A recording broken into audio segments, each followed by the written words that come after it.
बच्चों, आज हम पढ़ेंगे इंग्लिश क्लास 6। तो आइए देखते हैं इसमें क्या है। तो यहाँ हम आ गए हैं लेसन नंबर 1,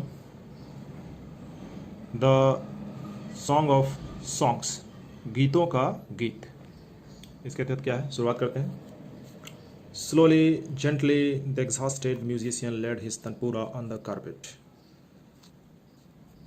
धीरे धीरे विनम्रता से थका हुआ संगीतकार अपना तनपुरा कारपेट पर रखता है। The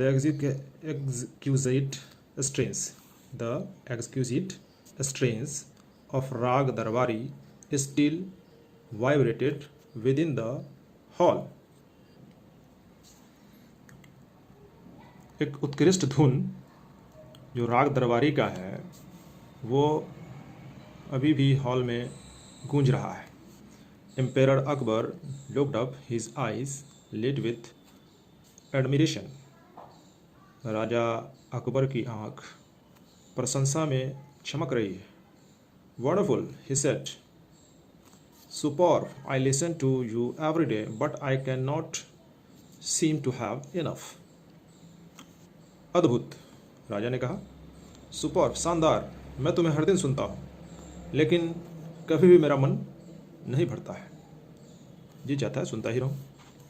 Tansen board in silent gratitude. Tansen मौन रूप से अपना आभार प्रकट करते हुए सर झुकाते हैं। I think you have the most wonderful voice in the world, said Akbar. Akbar ने कहा, मुझे लगता है कि संसार में सबसे अद्भुत आवाज़ तुम्हारी है। But I don't, Shahenshah, said Tansen with a smile. लेकिन तानसेन ने मुस्कुराते हुए कहा कि ऐसा नहीं है हुजूर शहंशाह। There is someone who sings far better than me. Far better than I do means कोई और भी है जो हमसे अच्छा गा सकता है। Really, cried the disbelieving Akbar. सही में? अकबर को यकीन नहीं हुआ। Then I must have him sing in my court, can you arrange it. तब तो मैं चाहूँगा कि वो मेरे कोर्ट में आके गाएं। क्या तुम उनको ला सकते हो? Tansen shook his head, I am afraid he will not come sire. Tansen ने अपना सिर हिलाया और कहा कि सर, मुझे डर है कि वो नहीं आएंगे। What?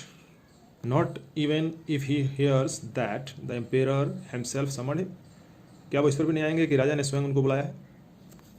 No, not even। फिर भी नहीं आएंगे sir. This reply would have enraged any other emperor। यह जवाब किसी भी दूसरे राजा को गुस्सा दिला सकता। बट अकबर वॉज डिफरेंट, लेकिन अकबर थोड़ा हटके थे। Very well Ustad ji, said Akbar smiling into Tansen's half scared eyes. बहुत अच्छा उस्ताद जी। अकबर ने तानसेन के आधे भयभीत आंखों में मुस्कुराते हुए देखते हुए कहा, if he doesn't come I shall go to him myself. अगर वो नहीं आते हैं तो मैं उनके पास जाऊंगा। Will you take me to him? क्या आप मुझे वहाँ ले जा सकते हैं? यस सायर। जी राजा साहब।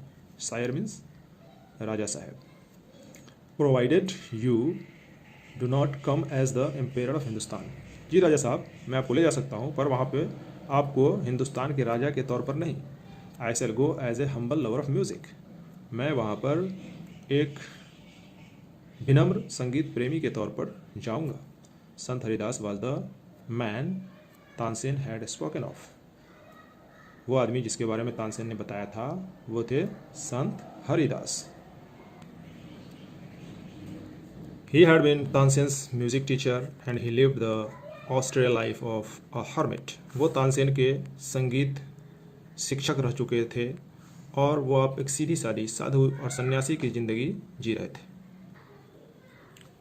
When Tansen and the emperor reached his hut, he was busy with his daily course। जब तानसेन और सम्राट वहाँ पहुँचे उनकी झोपड़ी पर, तो देखा कि वो अपना दैनिक कार्य निपटा रहे हैं। When they asked him to sing, he smiled but said firmly, I am long past the age for singing। जब उन्हें गाने के लिए कहा गया तो वो मुस्कुराए और दृढ़तापूर्वक कहा कि मैं बहुत पहले गाना छोड़ चुका हूँ। Even his favorite pupil could not persuade him to change his mind. उनके प्रिय शिष्य भी उनको गाने के लिए राजी नहीं कर सके। But Tansen knew how to get around him. लेकिन तानसेन जानते थे कि उन्हें कैसे राजी करना है। He offered to sing before his guru. उन्होंने कहा कि गुरुजी मैं अभी गाता हूँ, और उन्होंने उनके सामने गाना शुरू किया। And he made a deliberate mistake. गाते हुए उन्होंने जानबूझ करके एक गलती की। That's not the right note Tansen, cried his teacher amazed. यह सही सुर नहीं है तानसेन, उनके गुरु जोर से आश्चर्य करते हुए उनको बोले। What has happened to you, तुमको क्या हो गया है? Tansen did not seem to understand his teacher and he made the same mistake again. Tansen उपेक्षा करते हुए जानबूझ करके उन्होंने फिर वही मिस्टेक किया। Exasperated, Sant Haridas took the tanpura from Tansen's hand and sang the right note. उत्तेजित संत हरिदास तानसेन के हाथ से तनपूरा ले लेते हैं और सही सुर में गाना शुरू करते हैं। Then he went on to the next and next. इस तरह वो लगातार एक के बाद दूसरा, दूसरे के बाद तीसरे सुर में गाते रहते हैं। The melody of his voice spread across the forest like the first glimmer of dawn or the fragrance of jasmine. उनके आवाज़ की मधुरता जंगल में चारों ओर सुबह की पहली किरण की तरह और जास्मीन की खुशबू और सुगंध की तरह फैलती रहती है। Both Akbar and Tansen listened to him as if they were hypnotized. Akbar और तानसेन दोनों इस तरह से उनकी आवाज़ को सुन रहे थे जैसे दोनों सम्मोहित हो चुके हों। And the emperor realise that Tansen had spoken the truth. और एम्पेरर अकबर को ये रियलाइज हुआ कि तानसेन ने सही कहा था। He had not known that music could be like this. वो इस तरह के संगीत के बारे में पहले नहीं जानते थे। He had certainly never had anything like it before. वो इस तरह के म्यूज़िक के बारे में निश्चित रूप से पहले नहीं जानते थे। As they walked back, the emperor suddenly broke the silence to ask Tansen. वापसी पे अचानक सम्राट ने चुप्पी तोड़ते हुए तानसेन से पूछा, Why cannot you sing like him, उस्ताद जी? तुम उनकी तरह क्यों नहीं गा सकते हो उस्ताद जी? Tansen smiled. Shahenshah, I sing at your command, the command of the emperor of Hindustan. शहंशाह, मैं आपके आदेश पर गाता हूँ। किनके आदेश पे? हिंदुस्तान के सम्राट के आदेश पे। But Guru ji sings for one who is the king of kings. लेकिन गुरु जी उनके लिए गाते हैं जो राजाओं का राजा है। His music springs from the depth of his soul, free and unasked for. उनका संगीत उनके आत्मा की गहराइयों से स्वतंत्र रूप से बिना कहे निकलता है। How can my music hope to reach those heights. तो आप कैसे आशा कर सकते हैं कि हमारा संगीत उस ऊंचाई तक पहुंच सकता है। तो बच्चों, आपने जो अभी पढ़ा और इनका अनुवाद भी हिंदी में आपने सुना इस चैप्टर का, कि द सॉन्ग ऑफ सॉन्ग्स, इनके राइटर स्वप्न दत्ता है। यहाँ लिखा हुआ है स्वप्न दत्ता।